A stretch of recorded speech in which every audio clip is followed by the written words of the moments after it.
Há um silêncio vindo do céu que não é de paz, mas de alerta. Um silêncio que corta o tempo como se o universo inteiro esperasse algo inevitável. Você já sentiu que o mundo está à beira de algo grande, mas não sabe explicar o quê? As Escrituras revelam: antes do som das trombetas, até o céu para, porque o que vem depois não é apenas história, é juízo. E quando o primeiro som ecoar, nada será como antes. Essa não é uma mensagem de medo, é um clamor divino, um último chamado. Fique até o fim, porque quando a trombeta soar, sua alma precisa estar desperta. A maioria das grandes histórias começa com uma explosão, um gesto ousado ou uma revolução que rompe o curso natural das coisas. Mas há um momento nas Escrituras em que tudo para. Céu, terra, anjos, multidões, todos se calam. Nenhuma voz, nenhum som, nem mesmo o eco do louvor eterno. Um silêncio denso, quase insuportável. É como se toda a criação prendesse o fôlego. E a pergunta que paira, ainda que não dita, é inevitável. O que está prestes a acontecer? Poucas pessoas se dão conta de que, no livro do Apocalipse, antes do início dos juízos mais temidos já registrados, o céu inteiro mergulha em silêncio por cerca de meia hora. Esse não é um silêncio vazio, mas sim carregado de expectativa, de tensão, como o som abafado antes de um trovão. Por que o céu, onde há adoração constante, subitamente cessa todo o som? A resposta, embora desconcertante, é direta. O silêncio anuncia que algo de proporções cósmicas será revelado. Um julgamento sem precedentes, uma advertência que ressoará de forma irreversível. O livro do Apocalipse não é apenas um relato de visões distantes. Ele é um espelho espiritual, um retrato do conflito entre o sagrado e o profano, entre a paciência divina e a resposta humana. Quando as 7 trombetas são entregues aos anjos, não se trata de meros instrumentos simbólicos. Cada som será um chamado, cada toque um limite ultrapassado. Elas não anunciam somente destruição, mas também misericórdia. Em meio ao caos, ainda há vozes que exortam à reflexão. É como se o céu dissesse: ainda é tempo. Os antigos hebreus tinham um entendimento profundo do som como instrumento sagrado. Trombetas não eram apenas objetos de guerra ou celebração. Elas marcavam o tempo da ação divina. No deserto, quando o povo caminhava entre montanhas e perigos, uma única nota bastava para mudar o rumo de uma multidão inteira. Por isso, as trombetas no Apocalipse não são acidentais. Elas seguem uma sequência exata, cada uma com um propósito definido, e cada intervenção celeste é medida, cronometrada, inevitável. A primeira questão que precisa ser enfrentada é se essas trombetas são simbólicas ou literais. Ao longo da história, muitos estudiosos debateram se os eventos descritos por João representam julgamentos espirituais, catástrofes naturais, guerras ou até mesmo colapsos civilizacionais de ordem ecológica. O curioso é que, mesmo com tanta divergência, há uma convergência clara entre os intérpretes. O som das trombetas marca momentos de decisão. Elas funcionam como divisores de águas, como marcos inegociáveis no tempo da humanidade. Essa é uma realidade que escapa à lógica moderna, que busca explicações científicas, provas empíricas, causa e efeito. No entanto, o Apocalipse não se rende à lógica convencional. Ele a rompe. Ele declara que haverá um tempo em que as consequências não serão apenas naturais, mas espirituais, e que as escolhas humanas moldam essas consequências. Vivemos dias em que se fala cada vez mais sobre fim, colapso, ponto de não retorno, mudanças climáticas, tensão geopolítica, desintegração de valores, crises existenciais. Mas, e se tudo isso for apenas o eco de algo mais antigo, mais profundo? E se a realidade que vemos for só a superfície de algo que está sendo avisado há milênios? As trombetas não soam apenas no plano físico, elas reverberam dentro das consciências. A primeira atinge o solo, a base do que foi criado. A segunda alcança os mares, fonte da vida e do comércio. A terceira contamina os rios, o sustento diário. A quarta fere os céus, a ordem do tempo e da luz. A quinta abre portais que deveriam permanecer fechados. A sexta libera o exército invisível da morte. A sétima não destrói, ela revela. E entre uma e outra, há chance. Não uma chance passiva, mas um convite urgente. Talvez o mais inquietante no som das trombetas seja a sua natureza intercalada. Nenhuma delas extermina tudo. Cada uma atinge uma parte, um terço. Isso não é aleatório. É uma medida de misericórdia em meio ao julgamento. Um lembrete de que nem tudo foi perdido. Um apelo de Deus à consciência humana. Há quem veja nisso uma chance. Há quem veja apenas terror. O Apocalipse nunca foi um livro de horrores. Foi escrito para despertar, para alertar, para revelar. Diante disso, não estamos apenas diante de um relato religioso. Estamos diante de uma mensagem que atravessa séculos e chega até o agora. Ela nos obriga a perguntar: se as trombetas começarem a soar, o que encontrarão em nosso mundo? O que revelariam sobre nossas escolhas, sobre nossas prioridades, sobre quem nos tornamos? E mais do que isso, será que ainda ouviríamos? O céu ficou em silêncio, mas não para sempre. Quando o primeiro som ressoou, não havia mais como voltar atrás. O tempo do aviso havia chegado. E esse aviso, mais do que castigo, é um clamor. Não por medo, mas por retorno, por reconhecimento, por restauração. O primeiro toque não trouxe palavras, mas fogo. Não houve discussão, aviso ou argumento. Havia uma decisão tomada, e ela se manifestou sobre aquilo que desde o início fora chamado de bom, a terra. Mas agora, esse mesmo solo, destinado à vida, se tornava o primeiro a carregar o peso da rejeição humana à ordem divina. O que era fértil foi queimado. O que era verde, consumido. Um terço de toda a vegetação desapareceu. Não como consequência de um acidente, mas como parte de um juízo dirigido. A primeira trombeta afeta diretamente a criação visível, aquela que toca os nossos pés, sustenta o alimento e abriga a vida.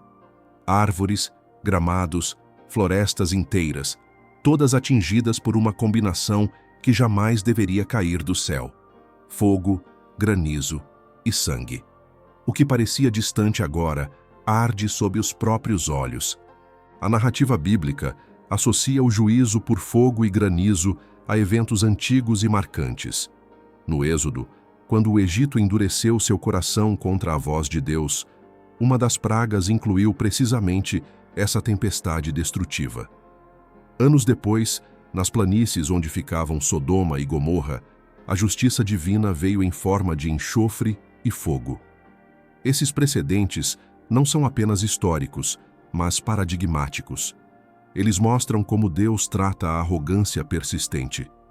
E ao repetir esses elementos no Apocalipse, a mensagem é clara: o padrão não mudou. Nos nossos dias, ainda que sem trombetas, a terra segue queimando. O ano de 2020 registrou incêndios devastadores em 5 continentes. Na Austrália, mais de 180 mil quilômetros quadrados foram consumidos pelas chamas. No Brasil, a Amazônia e o Pantanal viram milhares de hectares desaparecerem em semanas. E na Califórnia, uma combinação de calor extremo e negligência gerou o pior cenário ambiental em décadas. Esses eventos, além de trágicos, revelam o que acontece quando a criação é tratada como recurso descartável. O toque da segunda trombeta não mira mais o solo, mas as águas salgadas. Um objeto de proporções gigantescas, semelhante a uma montanha em chamas, atinge os mares. O impacto transforma as águas em sangue, ceifa a vida marinha e quebra um terço da estrutura naval. Essa descrição ecoa novamente o Êxodo, quando as águas do Nilo foram transformadas, impossibilitando o consumo e matando a vida aquática. Mas o que antes era localizado, agora é global. E o que antes servia de lição a um rei, agora serve de sinal ao mundo inteiro. O mar é mais do que uma massa de água. Ele representa circulação, comércio, alimento e equilíbrio climático. Mais de 50% do oxigênio que respiramos vem dos oceanos. 8 bilhões de pessoas dependem, direta ou indiretamente, dos mares para o sustento. Ainda assim, a Organização das Nações Unidas registrou que, a cada ano, mais de 8 milhões de toneladas de plástico são lançadas nos oceanos. Espécies desaparecem, corais morrem, e áreas antes exuberantes se tornam desertos submersos. A destruição da vida marinha também impacta rotas comerciais. Aproximadamente 90% do comércio mundial é feito por via marítima. Portanto, qualquer colapso nessa esfera representa mais do que uma perda ambiental. Representa escassez, inflação, desespero. Quando João escreveu sua visão, o comércio marítimo já era fundamental. Portos como Éfeso, Pérgamo e Roma eram centros de poder econômico. Uma interrupção naquela época já seria devastadora. Agora, seria catastrófica. O terceiro toque atinge os rios e fontes de água doce. Um astro, chamado Absinto, cai do céu e contamina 1/3 das águas, tornando-as amargas e letais. A escolha do nome não é acidental.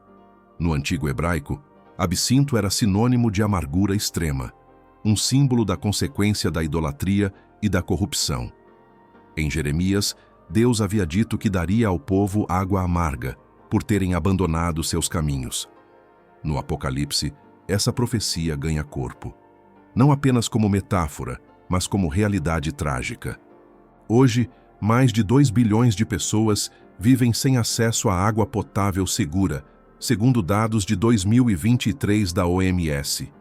Rios como o Tigre, o Ganges e o Rio Amarelo sofrem níveis críticos de poluição industrial. Lagos secam, aquíferos são explorados até o esgotamento e regiões inteiras se transformam em zonas de risco hídrico. A amargura das águas já não é apenas bíblica. Ela está nos dados, nos relatórios, nos corpos de milhões que padecem diariamente pela ausência de algo tão simples quanto um copo limpo. Mas há uma segunda camada no significado dessas águas.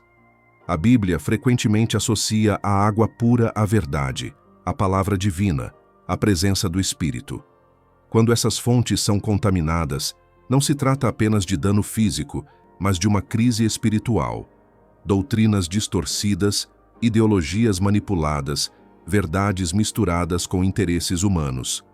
Esse tipo de contaminação também mata, não o corpo, mas a alma. A sequência dessas 3 trombetas não é acidental. Primeiro, a base da vida. Depois, o fluxo que sustenta o mundo. Em seguida, o que alimenta diretamente o ser humano. A terra, os mares e as fontes. Cada esfera da criação sendo afetada, não por acaso, mas por consequência. Não há destruição total. A medida é parcial, 1/3. E é justamente essa limitação que reforça o caráter de alerta. Ainda há espaço para retorno. Ainda há tempo para reconhecer que tudo o que foi ferido é também o que sempre sustentou. Se a criação geme, como diz o apóstolo Paulo, é porque ela aguarda a redenção. E esse gemido se intensifica a cada ruptura, a cada queimada, a cada rio poluído. Não se trata apenas de um planeta doente, mas de um sinal. Algo está sendo dito. E não escutar pode ser mais perigoso do que o próprio desastre. Com a terra, os mares e as fontes já feridos, o olhar se volta para o alto. A sequência dos eventos não é arbitrária.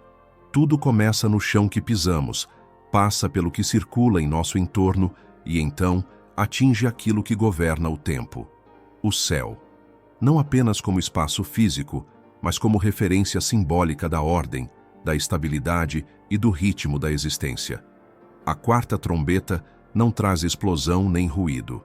Ela mexe com o que sempre foi tido como constante, a luz que regula o dia, a noite, as estações e a própria vida.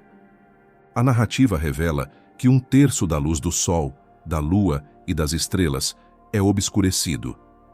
Isso não significa um eclipse momentâneo, mas uma alteração profunda no funcionamento do cosmos. O que sempre marcou o início e o fim do dia passa a falhar.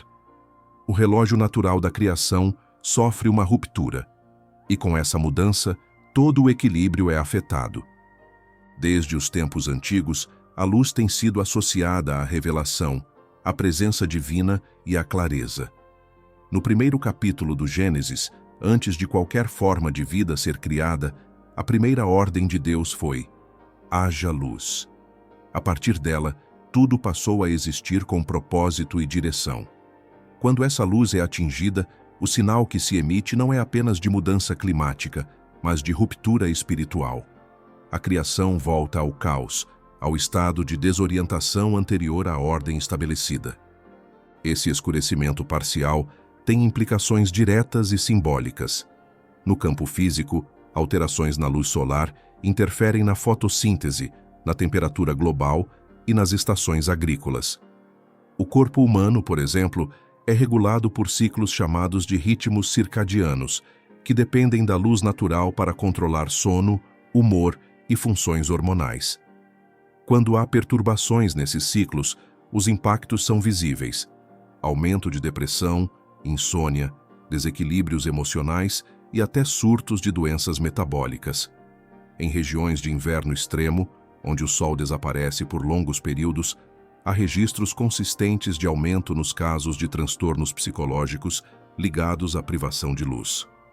No aspecto atmosférico, há eventos históricos que ilustram como o escurecimento do céu pode causar pânico coletivo. Em 1780, no nordeste dos Estados Unidos, um fenômeno conhecido como o Dia Escuro foi registrado. Relatos dão conta de que, mesmo em pleno dia, a escuridão cobriu cidades inteiras, levando muitos a crer que o juízo final havia começado. Séculos depois, estudos apontaram incêndios florestais e massas de fumaça como possíveis causas. Ainda assim, o impacto psicológico desse acontecimento mostrou como a ausência repentina de luz abala profundamente a percepção humana de segurança e ordem. No campo espiritual, a perda da luz carrega outro significado. Ela representa a negação da verdade, a cegueira intencional, a substituição da revelação divina por ideias fabricadas. Ao longo da história bíblica, trevas estiveram presentes em momentos de juízo. Quando o Egito recusou libertar os hebreus, uma das pragas foi a escuridão densa, tão profunda que se podia apalpá-la. No momento da crucificação, entre o meio-dia e as 3 horas da tarde, o céu escureceu de forma inexplicável. Não foi apenas um fenômeno climático, mas uma manifestação da gravidade daquele momento. Se essa mensagem está fazendo sentido para você até aqui, escreve Amém nos comentários. É uma forma de mostrar que você está junto nessa reflexão. O escurecimento que atinge 1/3 dos corpos celestes no Apocalipse serve como alerta para a perda do referencial. Quando a luz falha, as direções se confundem, os calendários perdem sentido, a agricultura vacila e o ciclo da vida sofre. Mas há ainda uma implicação mais profunda. A escuridão generalizada revela o estado da alma humana. Uma sociedade que rejeita o que é verdadeiro, belo e justo tende a caminhar na sombra da dúvida, da negação e da autossuficiência. E quando isso acontece, perde-se não apenas a luz dos céus, mas também a clareza interior. Há um detalhe marcante nessa sequência. A quarta trombeta não traz destruição total. Ela afeta parcialmente o que ilumina, permitindo que ainda se veja, mas com dificuldade. Essa redução do brilho simboliza um convite à vigilância. Quando a luz diminui, exige-se mais atenção, mais esforço para discernir o caminho. O que antes era evidente, agora requer percepção mais aguçada. Esse é o sinal de que algo foi comprometido, mas ainda não encerrado. Neste ponto da visão, o ritmo dos acontecimentos é interrompido por uma imagem singular. Um ser voador, semelhante a uma águia, aparece nos céus. Sua presença não é apenas decorativa. Sua voz corta o silêncio restante com uma advertência direta. Ai, ai, ai dos que habitam sobre a terra. Essa repetição tripla não é poética, mas intensificadora. O que foi visto até aqui era apenas o início. A natureza foi abalada, mas agora, a partir dali, o foco deixaria de ser apenas o mundo físico. A humanidade, com suas escolhas, crenças e rebeliões, seria colocada no centro da ação. É interessante que essa pausa ocorra justamente após o escurecimento do céu. Como se fosse necessário lembrar que quando a luz enfraquece, aquilo que está oculto tende a emergir. E quando isso acontece, nem sempre o que surge é fácil de encarar. Com o céu ferido e a luz enfraquecida, o mundo se encontra mergulhado em uma atmosfera pesada, não apenas de escuridão física, mas de confusão espiritual. É nesse cenário que uma nova trombeta soa. Diferente das anteriores, que afetaram os elementos naturais, essa provoca um tipo de ruptura que não pode ser medida por destruição ambiental ou colapso econômico. Ela desce mais fundo. Ela mexe com as estruturas invisíveis do ser humano. A imagem que surge não é de terra, mar ou estrelas.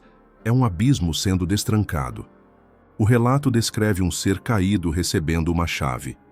Não se trata de uma estrela comum, mas de uma entidade espiritual, um mensageiro com autoridade concedida para abrir algo que estava selado desde os tempos antigos. Quando a abertura ocorre, uma nuvem espessa sobe do fundo, cobrindo ainda mais a claridade que restava. E desse abismo emergem criaturas não identificadas pela natureza comum. Elas não seguem padrões naturais. Não têm comportamento animal. O que sai dali é uma manifestação de tormento que não pode ser explicada por fenômenos físicos.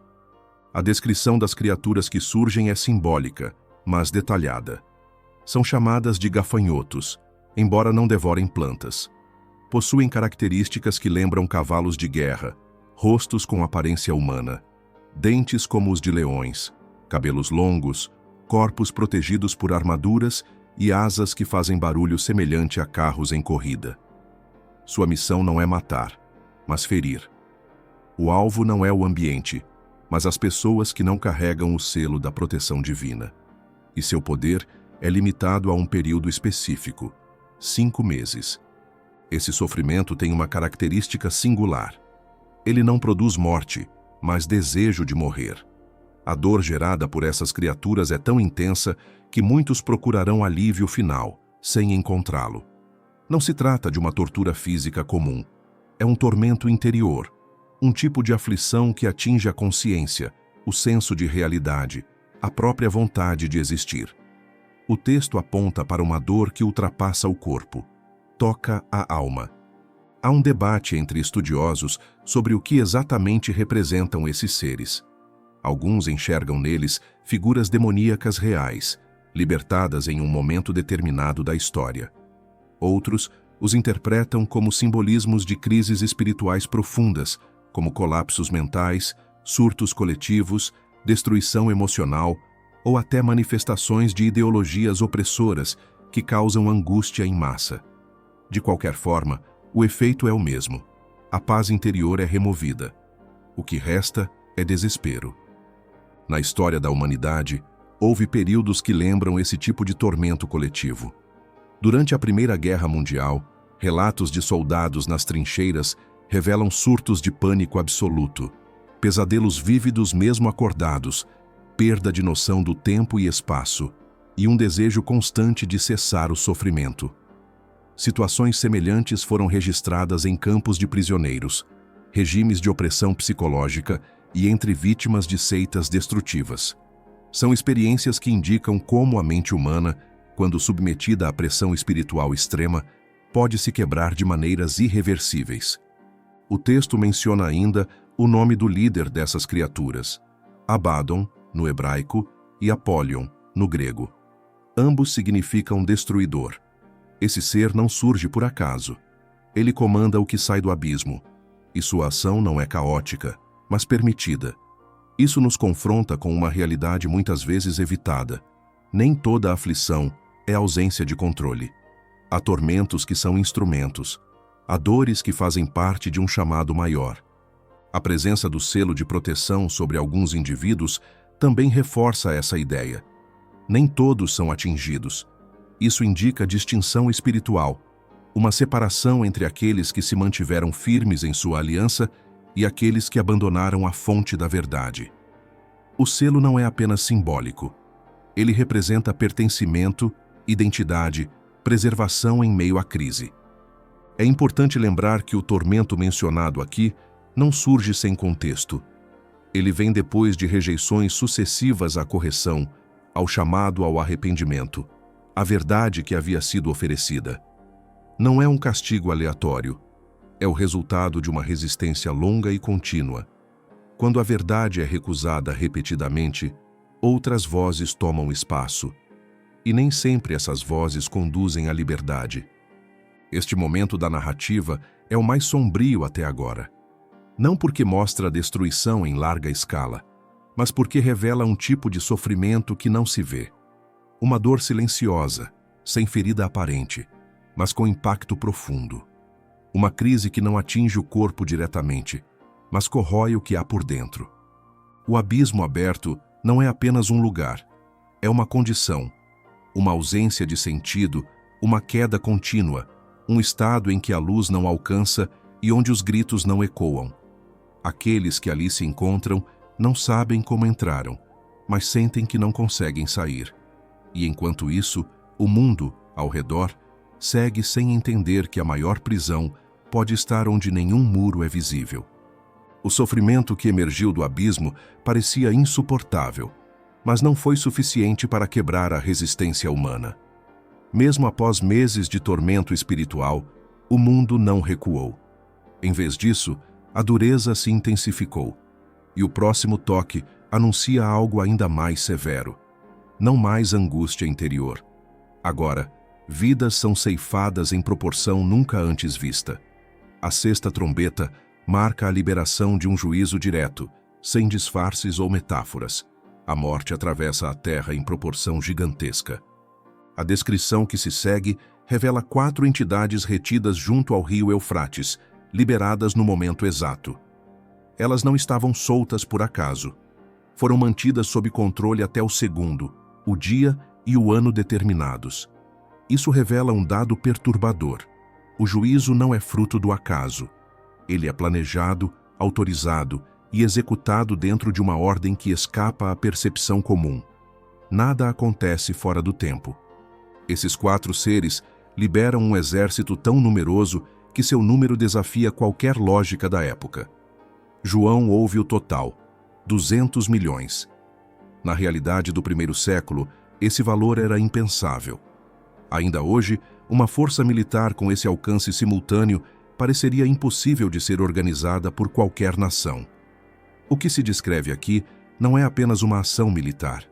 É um movimento de escala mundial, uma mobilização que ultrapassa fronteiras físicas. A destruição provocada por esse exército atinge 1/3 da população humana.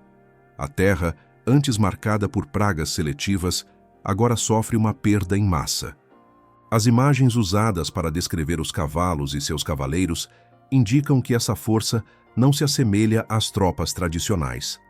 Cabeças semelhantes às de leões, armaduras com cores simbólicas, e fogo, fumaça e enxofre saindo de suas bocas.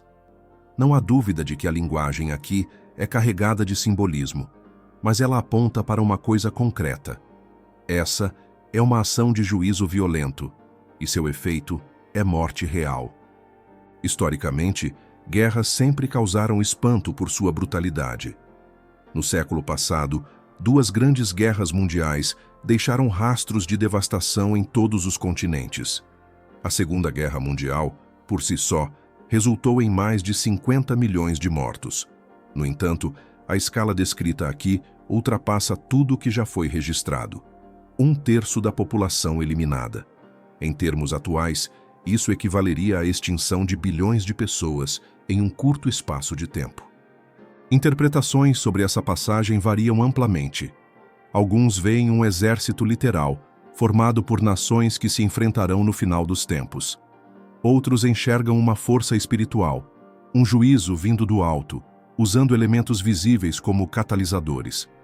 Também há quem associe esses acontecimentos a conflitos nucleares ou pandemias provocadas, dada a abrangência e os efeitos fatais. Mas, independentemente da leitura, a mensagem é evidente. Haverá uma intervenção tão abrangente que ninguém poderá ignorar. Ainda assim, o mais surpreendente não é a dimensão da morte, mas a reação dos sobreviventes. Após a devastação, espera-se arrependimento. Espera-se que a humanidade, ferida e desestruturada, reconheça a gravidade da situação. Mas o que se vê é o oposto. Os que restaram continuam presos aos mesmos erros. Não abandonam a idolatria, não largam práticas destrutivas, nem renunciam aos vícios que alimentam o colapso. Há uma insistência em manter os caminhos antigos, mesmo quando tudo ao redor aponta para a necessidade urgente de mudança. O texto enumera práticas específicas: assassinatos, feitiçarias, prostituição e roubos. Essas ações não são apenas violações morais. Elas refletem um sistema de valores em ruínas, uma humanidade tão centrada em si mesma que já não reconhece mais a diferença entre verdade e engano, entre justiça e perversão. O termo traduzido como feitiçaria, por exemplo, está ligado ao uso de substâncias e manipulações espirituais, indicando vícios e dependências que controlam o ser por completo. A imoralidade sexual não se restringe ao corpo, mas também aponta para a infidelidade espiritual, a troca da verdade por desejos momentâneos. E os roubos e assassinatos revelam um mundo sem respeito pela vida, pelo próximo ou pelo sagrado. Esse trecho revela um padrão. O sofrimento não garante transformação. A dor, por si só, não desperta consciência. A destruição, ainda que chocante, pode ser ignorada por corações endurecidos. O que se apresenta aqui é um retrato nu e cru da obstinação humana. Mesmo diante do colapso, permanece o apego ao erro. É como se a humanidade estivesse determinada a manter sua autonomia até o fim, ainda que isso custe tudo. Essa atitude tem reflexos diretos em nossos dias. Mesmo diante de catástrofes ambientais, desigualdades extremas, crises existenciais e doenças emocionais em proporções epidêmicas, há uma resistência generalizada à reflexão espiritual. O discurso predominante busca soluções apenas técnicas, reformas estruturais, avanços científicos. Tudo necessário, mas insuficiente se o problema estiver mais fundo. Quando a raiz é espiritual, nenhuma política resolve, nenhuma ideologia corrige. É nesse ponto que o texto bíblico toca. A fonte da destruição é interna. A guerra descrita aqui não é apenas uma batalha com armas. É uma exposição daquilo que foi cultivado ao longo dos séculos. Orgulho, independência, negação da verdade. E quando esses elementos amadurecem, o fruto é amargo. A consequência é visível, mas mesmo assim, os olhos permanecem fechados. A recusa em mudar revela o verdadeiro problema. Não é ignorância, é escolha. E toda escolha carrega seu resultado. A recusa em mudar, mesmo diante da perda, revela o coração do conflito. Não se trata de uma batalha entre potências visíveis ou ideologias humanas. É um embate silencioso entre orgulho e verdade, entre autonomia forjada e dependência ignorada. Quando as trombetas soaram uma a uma, não foram apenas sons celestiais. Foram avisos, cada qual mais forte que o anterior, destinados a despertar uma humanidade que escolheu fechar os ouvidos. Mas então, tudo se silencia outra vez, não por omissão, mas por outra razão. O sétimo som, diferente de todos os anteriores, não anuncia destruição. Ele não vem acompanhado de fogo, nem de escuridão, nem de gritos. Ele traz uma declaração, não de terror, mas de posse. Uma voz se eleva nas alturas, proclamando que o domínio deste mundo foi restaurado ao seu verdadeiro rei. Não é mais um chamado, é um decreto. O tempo de advertência terminou. A autoridade é retomada. Esse momento marca uma mudança definitiva.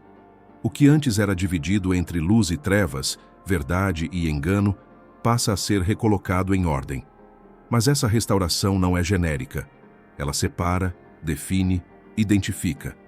Os que permaneceram firmes recebem consolo. Os que desprezaram os avisos colhem o resultado de suas próprias decisões. O bem e o mal deixam de ser conceitos disputados. Tornam-se fronteiras nítidas, reconhecíveis, inegociáveis. Em meio a essa nova realidade, há um gesto singular.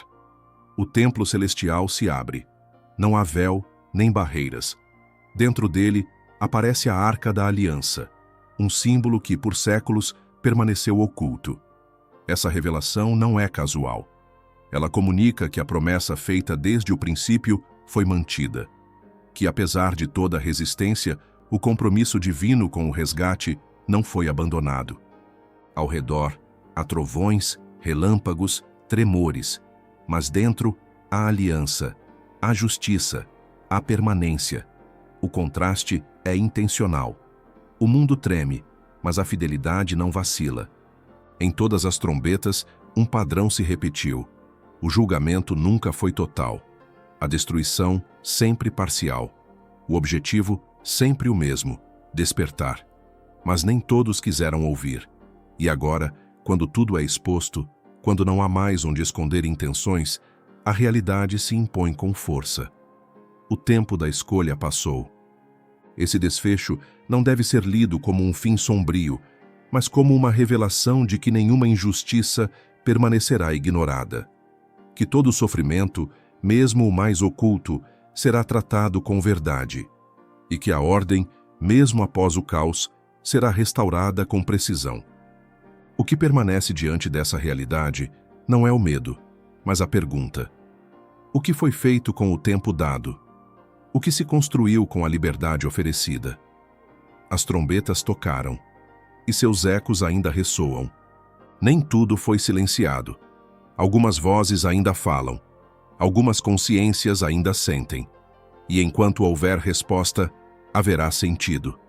Porque o juízo não é o fim da história. Ele é o lugar onde a justiça se levanta, onde o que era confuso se torna claro, e onde tudo o que foi dito finalmente encontra sua conclusão. Se você gostou do conteúdo e deseja apoiar nosso trabalho para que possamos continuar trazendo mais pesquisas e análises profundas, considere fazer uma doação de qualquer valor. Essa contribuição ajuda diretamente no crescimento do canal e na produção de materiais ainda mais ricos. Muito obrigado pelo seu apoio.